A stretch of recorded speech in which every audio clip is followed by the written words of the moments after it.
Hello and welcome to this episode of the Gene Keys Exploration. My name is Shellyszigli and I am a Gene Keys guide. I'm excited to be sharing with you an exploration of each of the gene keys, starting from the first gene key, moving our way all the way through to the 64th gene key. Disclaimer, these episodes are really just about sitting with the energy of the gene keys and literally, at times, reading from Richard Rudd's book. The gene keys are so vast and complex, and as a guide, I don't remember much of the information, so we're going to be exploring these gene keys together.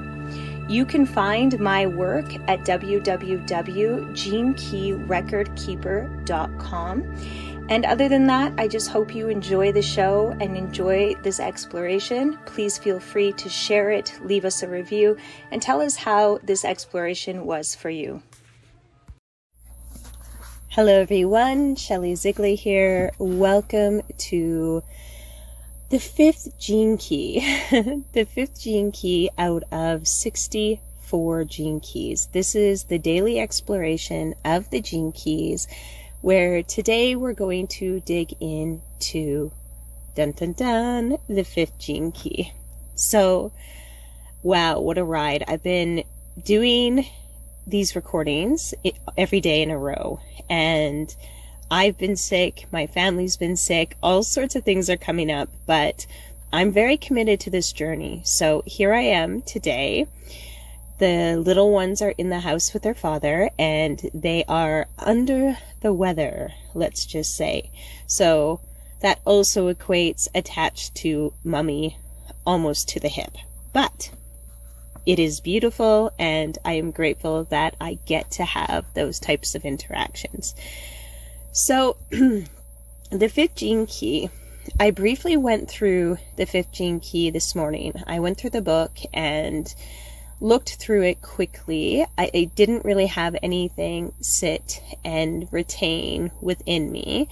Like I said, it's been a wild ride. I still, too, am not feeling 100% at all. I'm probably like 50%, but hey, that's better than 20%, right? So anyways, I'm here. I have the book open and I'm ready to dig into this journey with you, the listener. And before I dig into it, I just want to say this about today. This recording will be listened to across time and space for a long time. And the day that I'm recording isn't so much important. However, there is a very interesting energy that is present today as I'm recording this. And it's almost like an eerie still energy. And not eerie bad, but just eerie kind of magical and mystical. And I don't know, it's a beautiful essence, and I wanted to share that with you guys. So the shadow of the fifth gene key is impatience. The gift is patience, and the Siddhi is timelessness. Now, the phrase that Richard has, under the fifth gene key in the book is the ending of time. So as I read about it, sounds quite simple, but there's nothing simple in the gene keys. And when I say there's nothing simple, it actually all is quite simple, but it's very elaborate and very diverse, and it goes deep. So let's see where this gene key is going to take us. So just to make sure I'm giving credit to the book, I am reading from the Gene Keys book, Embracing Your Higher Purpose by Richard Rudd, which you can find it available on Amazon, or you can find it available at www.thegenekeys.com. So, the fifth shadow of impatience. And then it says the new genetic code. Because the fifth gene key binds all living forms through these universal patterns, at its lower frequencies, it tends to display a distrust of life. This manifests in human beings through the fifth shadow of impatience. We know that all human beings carry inside of them a deeply ingrained fear of death. What you may not realize is that there are many layers around this fear. At the level of your personality, there's your outer fear, the prime fear pattern you absorbed through the events of your childhood. This personal fear, in turn, gives way to the great collective fears, for example, the fear of change. At the deepest level, however, at the very precise point of awareness, lie the most ancient human fears, and this fifth shadow represents them.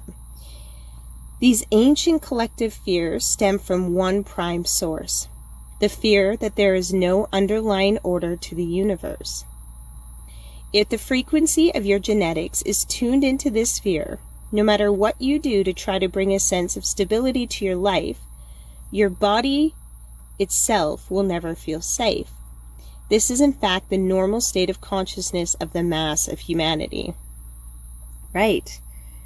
That fear is so much deeper than just our mind. That fear has been programmed within our ancestors, within, the human condition. Interesting. So I'm just going to keep reading here because I just feel to keep reading. Within the fifth gene key lies the great secret of the timing of life. This gene key is about trusting or not trusting universal rhythm and natural timing. It sets the rhythms of the seasons. It fixes the timing of cell growth and decay in every living creature, and it governs all patterns of animal and human migration. As we have seen, all distrust concerning the timing of life manifests in human nature around the fifth shadow of impatience. Impatience is not a natural feature of human character. Rather, it is the result of a loss of your natural rhythm at a biological level. If you are feeling impatient, your breathing has become shallow, and your nervous system is overactivated. Your core feeling is that all is not as it should be. So I'm going to stop here for a moment because this pattern is where most of humanity operates. Most of humanity doesn't know how to be in the resting state. Even if we know how to turn the television on and veg out on Netflix for a marathon, it doesn't mean that we're actually resting. We're usually keeping ourselves stimulated, and that stimulation can be just in the mind through watching something. It can be from being obsessed with doing things, which, I can definitely resonate with that, is just finding comfort in doing things, right? So the space of just sitting and just being and trusting in the divine flow, right? The shadow says, I don't trust in the divine flow. And what Richard is saying too in this writing is that, hey, don't worry, it's not just you that doesn't trust. It's deeper than you. It's deeper even than your programming of your culture, your family, your religious upbringing. It is deep within your genetic makeup for most of us, right? So we have the repressive nature and the reactive nature. So the repressive nature of the shadow of impatience is pessimistic. It is interesting to consider, I'm reading from the book now, that pessimism is really rooted in impatience. One of the key features of all repressive natures is collapse. If you have a repressive nature, then you have at some level moved through some kind of energetic collapse. When impatience drives a person to give up on life, it manifests as pessimism. Pessimism is nothing but the vestige of a complete loss of rhythm of one's life. It is an expression of a deep-seated fear that nothing can or ever will get better. Pessimism pulls one into a downward spiral. I'm just going to make sure my recording volume is good here, guys. Bear with me, because sometimes I don't have it recording very well. Okay, so I think we're good here. Excuse me.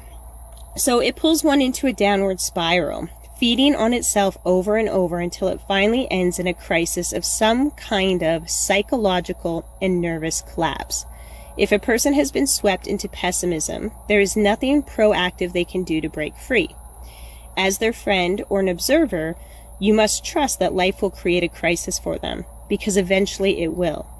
Only such a breakdown or breakthrough has enough energy to snap them out of their pattern. Interesting, right? There's something very profound that he's speaking to here. And this is really profound in the work of, a healer, a helper, a guide, right? It's that there's often very little that we can do. And we have to accept that and really know that in the depth of our heart, that when somebody does have transformation, when somebody does have that breakthrough, even if it is through something that we're facilitating or something we're doing, we can count on the fact that they've had on some level, in some way, shape, or form, their own breakdown. Whatever circumstances has led them to you, right? Or to the work that you're facilitating or guiding or whatever that may be, they've gone through that process. So when you're watching someone in your world suffer or really stuck in a self-sabotage, and in this case, pessimism, right? Like they're always looking at the negative. They're always pointing at something external, right? It is up to them to have the breakthrough. And really this is true for any person in any shadow. We cannot force a breakthrough for anybody ever. We just can't. It's not in our hands. It is in the divine's hands and that person's free will. So we have to really let go of really thinking that we have any control or that we've even really done anything, right? So the reactive nature is pushy. The anger-based version of pessimism is pushiness. This is simply a different type of nervous system, and it reacts to impatience in an extroverted manner rather than collapsing inwards. Pushy people are constantly trying to force life's flow. They push others around, becoming tetchy and aggravated. They can suddenly lash out for no apparent reason. These people also tend to manifest very inharmonious situations where natural timing is out of synchronization and nothing seems easy, as though life were deliberately blocking one's path. I've seen this shadow in lots of people. Lots and lots and lots of people. Even so, these kinds of natures stubbornly push on, making the situation worse and worse until something or someone has to snap in order to release the pressure. You can see how resistance to the natural patterns of life eventually brings one into a turning point, both in the repressed or reactive nature. At such turning points, the only decision is really, do I want to begin living again? Whatever a person decides, it must be respected as part of the wider pattern of life. So, this shadow of impatience is really reflective of not living. You're showing up in life. You're even perhaps doing all the right things in your life, but you are not experiencing life in the way that is in divine harmony.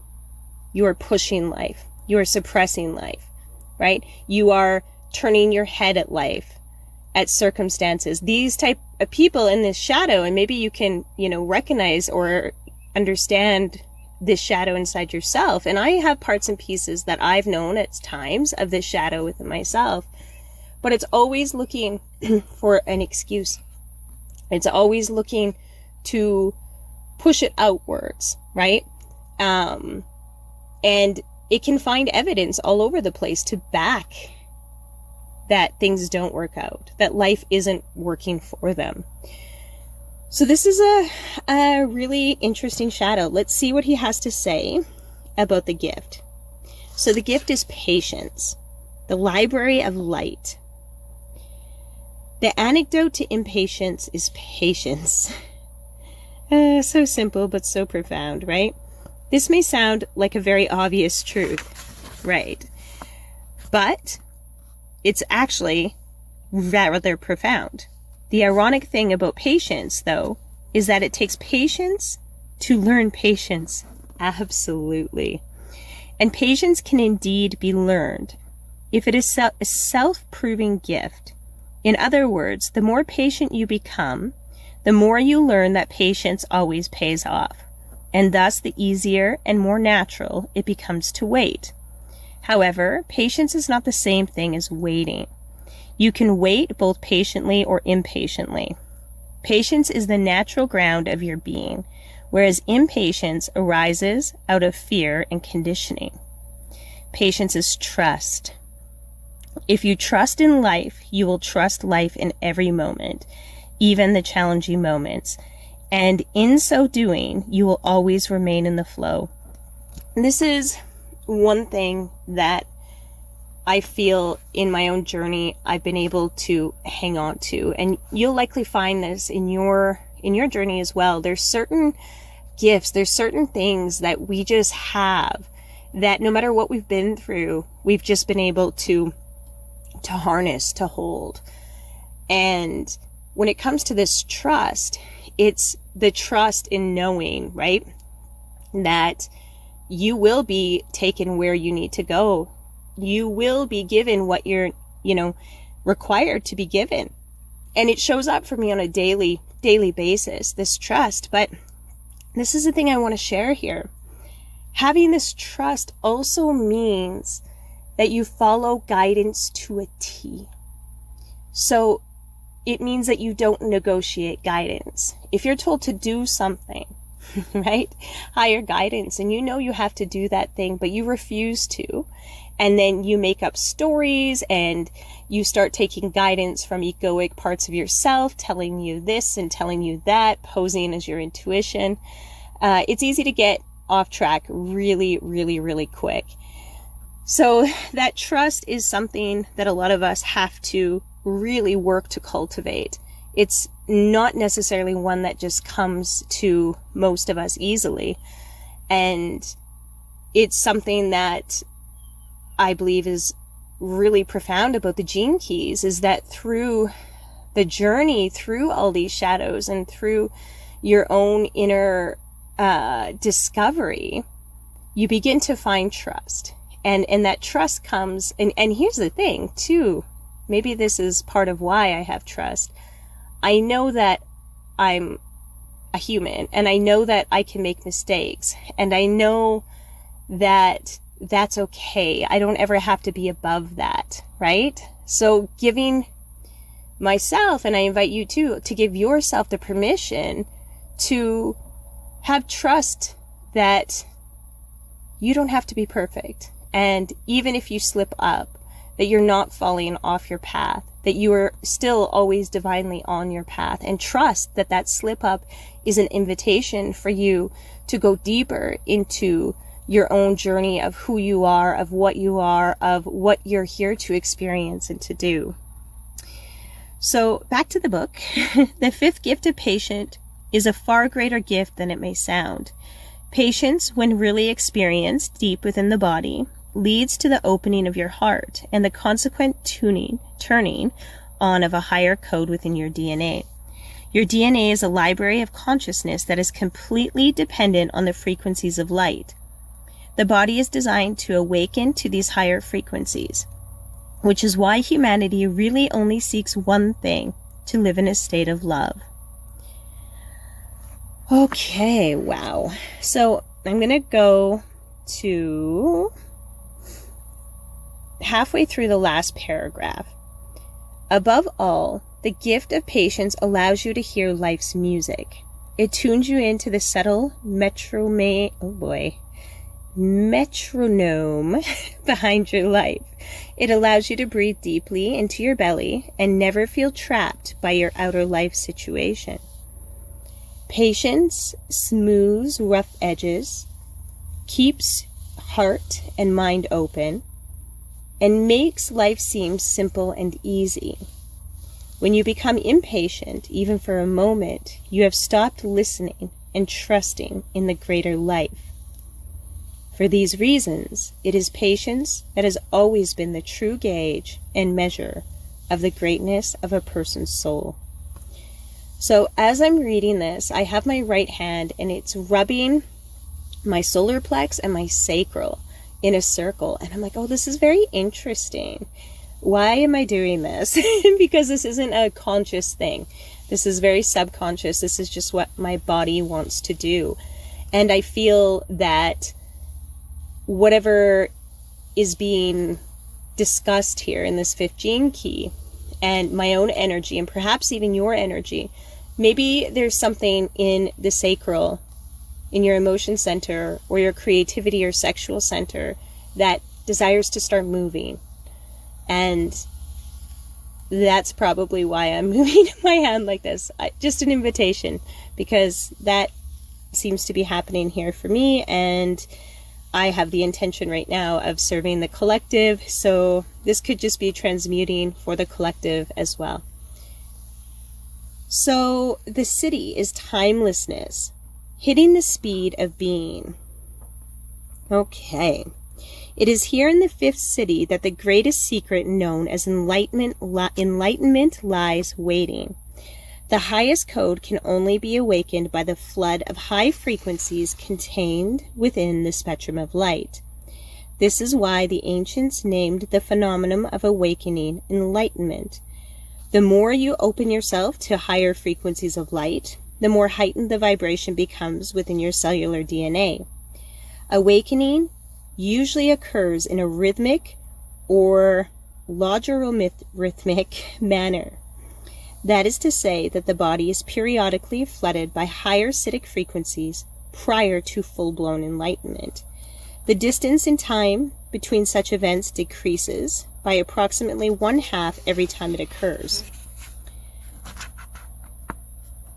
At the level of the fifth Siddhi, patience itself is completely transcended and something wonderful happens. You, as a separate entity, cease to exist. See, I'm still rubbing this belly here. Anyways, impatience and patience are two ends of the same spectrum, and as such, they are rooted in the existence of time. There is a fascinating lesson to be learned from the spectrum of consciousness, and patience is the only key that allows you to see this lesson. All beings in life are waiting. Life itself can be seen as waiting for death. We each wait for the future to reach into us, and as it does, so we see what life has planned for us. Consciousness dances through our vehicles in unique archetypal patterns. Sometimes we may find ourselves struggling in a shadow state, whilst at others we feel a deep sense of peace. Our lives are like the candle flame, flickering in the winds of duality, impatience to patience, fear to trust, and back again, endlessly. Okay. Ooh. So I'm going to end there. Okay. The fifth gene key, impatience. I feel like I want to kind of go off here, and I'm just going to close my eyes and see what this going off means, because I'm not really certain, but into somewhat of a flow, okay? Here's some questions that we can ask ourselves, and you can ask yourself, what parts of your life do you find that you have a difficult time being present and in the moment in? And I ask you this question today because for some of us, we may not know what it's like to be present and in the moment. This shadow state can be so powerful, so overwhelming. And I've been in this state myself. So I know, and I've worked with hundreds of women who have been so caught up in life and so lost in the busyness and the events and looking after other people and, feeling so fragmented that it feels like there's no time to be patient. There's no time to be present. And if they are, oftentimes we can feel afraid of what may happen. Because many times we have reference points to when our guard has been down and we have been in a state of trust or flow, and in something that appeared negative or really felt negative and maybe had negative consequences showed up in our world. And we can give meaning, deep, deep, deep meaning to this. And I invite you today, if there's somewhere in your life that has taken away your power, and again, this isn't from a place of blaming or anger or they did this or that. I don't want you to look at it as a person did this. I want you to look at an event that occurred in your life, in your world, where the result of that was you stopped trusting. You stopped feeling safe to just be. You stopped feeling safe to stop planning or thinking around. And I feel like why I'm going into this is last night, I was awake the whole night last night. And I'll share a little bit with those of you who are listening to this. It is the full moon in Aquarius. So it is August, oh good Lord, I don't even know. Is it August 12th? Maybe 2022. It was an evening where I had a lot of stuff come up, a lot of feelings, a lot of kind of old states, old thought patterns came up. And they didn't come up because I was actually worried about anything, but they were coming up to leave at a deeper level, to leave my physical body. And I just looked at them and I viewed them and I said, hi, hey, you haven't showed up in a long time. I didn't even know you were still in there at all. And I had a good look at them and I just let them go. And I had some physiological feelings that I haven't had since I was a child. Some very paralyzing physiological feelings that I re-experienced last night. But I welcomed them because I knew that this is coming up for me to release. This whole my body going through whatever it's going through, my kids purging whatever, there's something to be released here. And there's a lot going on in the background of my world at this time. There's a lot of beautiful things occurring. And space has to be made.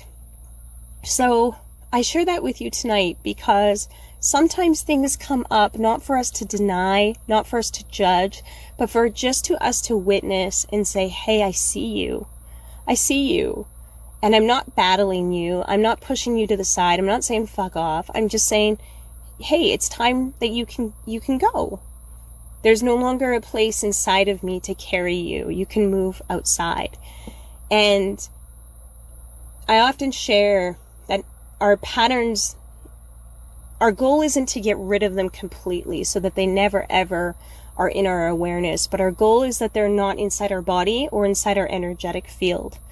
And I believe for myself, what was occurring yesterday was at a cellular level, a DNA level. This was deep, deep, deep imprinted stuff. And the same is for you. If there's things when you dig into your own impatience in your world, the shadow, and maybe how big it is, because it's probably big. This is a big one for most of us, right? And especially the people drawn to me, this will be a big one for them. You can conquer it, but don't judge yourself. Ever. Don't ever judge your shadow. Don't judge it. Don't judge what's coming up. Don't judge what appears negative. Just look and say, hey, I know why you formed, right? I know why you formed. All the negative things that you've done, all the negative things that anyone's done, they formed out of some reasoning beyond what we can understand, that beyond what we need to understand. And even we can try to comprehend it and put it together the best that we can. And maybe we're close, but maybe we're completely off. Maybe it just occurred because it occurred, right? That's what's so beautiful about this Gene Key journey is we don't have to figure anything out. It isn't about that. It's just about exploring. And like I've said in the other Gene Keys, and I'll say in this one, the contemplation of just having the guts to look at where impatience runs in your life. And as you begin to look at that, you're going to find the gift, right? Every shadow, through the contemplation of every shadow, through the willingness to sit and be present and to journey, right? Even Richard, he'll use the word voyage, right? To be on a voyage, a journey. He has a program, I believe, called The Voyager as well. As you begin to do that, you hit these pivotal things that you could never even imagine. Miracles come, things begin to happen, you begin to expand, you begin to grow, you begin to experience life in a whole new way that prior to doing this work you couldn't have even imagined. And I want to share something with you quite boldly tonight. I'm only on the 5th gene key. And there's 64 gene keys to do. And I'm not stopping till all 64 gene keys are done. So even if I come on here and my voice is wretched and I can barely speak, I'm committed to this path of completing this 64-day journey. So even in the 5 days, I have seen miraculous things occur in my world. There's a lot happening in the background of my work that I haven't shared publicly yet with anybody, and I won't be for a while yet. I'm building, I'm growing that foundation before I publicly release, and that feels amazing to me. And this whole process of sharing these gifts with you, and these gene keys with you, and these shadows with you, and walking through them, is also opening something for me. So I want to thank you who are listening to this, anyone who listens to this talk and goes through this process. Again, you don't have to understand or remember anything that came out of my mouth. I certainly am not going to remember anything that came out of my mouth. I have no idea what I say when I'm doing this. It's actually all a blur. When I'm done recording, I go back in the house, if I'm not recording in the house, and I'm like, what just happened? I don't know. And that's the pure brilliance of the Gene Key journey. So I want to give thanks to God, to our Creator, to Source, to the universe, to this higher working of this beautiful, complex planet, whatever this is, right? And I also want to give thanks to the Gene Keys, to Richard Rudd, to everybody else who has been involved in the Gene Keys to bring this system to life. You are all amazing, to be able to share these teachings and to be able to guide people and myself deeper and deeper and deeper into an endless journey of I don't even know what is truly amazing. So gratitude is definitely being sent out. And I think that's everything for tonight. I don't think I have anything more to say on that 5th Gene Key other than I've gone longer than I usually go on the other Gene Keys. So it's probably a good sign that I'm starting to feel better, or maybe that's just a sign I needed a break from my children who are, somewhat under the weather. I don't like to say they're sick because they're not sick. They're just processing. They're just moving through, and their bodies do it just beautifully. So thank you very much again, and look out for tomorrow's Gene Key number 6 journey, which I don't even know what that Gene Key is. I do want to share one thing before I close this. Out of the 64 Gene Keys, none of them are in my hologenetic profile till we get to the 12th Gene Key.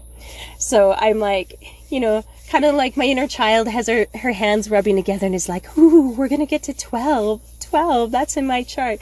So that's interesting because the ones in my chart I'm very familiar with. And it'll be exciting to see how that journey looks with the ones that I'm really familiar with as opposed to the ones I'm not. And I have a feeling it's not going to be that much different. But anyways, thank you very much and have a beautiful, beautiful evening or day. And yeah, thank you. Thank you so much for joining us in this episode of the Gene Keys Exploration. If you would like to purchase the Gene Key Record Keeper, please go to www.genekeyrecordkeeper.com Or you can go to Amazon and search Gene Key Record Keeper, and you can purchase your very own copy of a sacred companion tool as you learn, track, and move through your gene keys. Have the most beautiful day, and we'll look forward to connecting with you in the next episode. Bye-bye.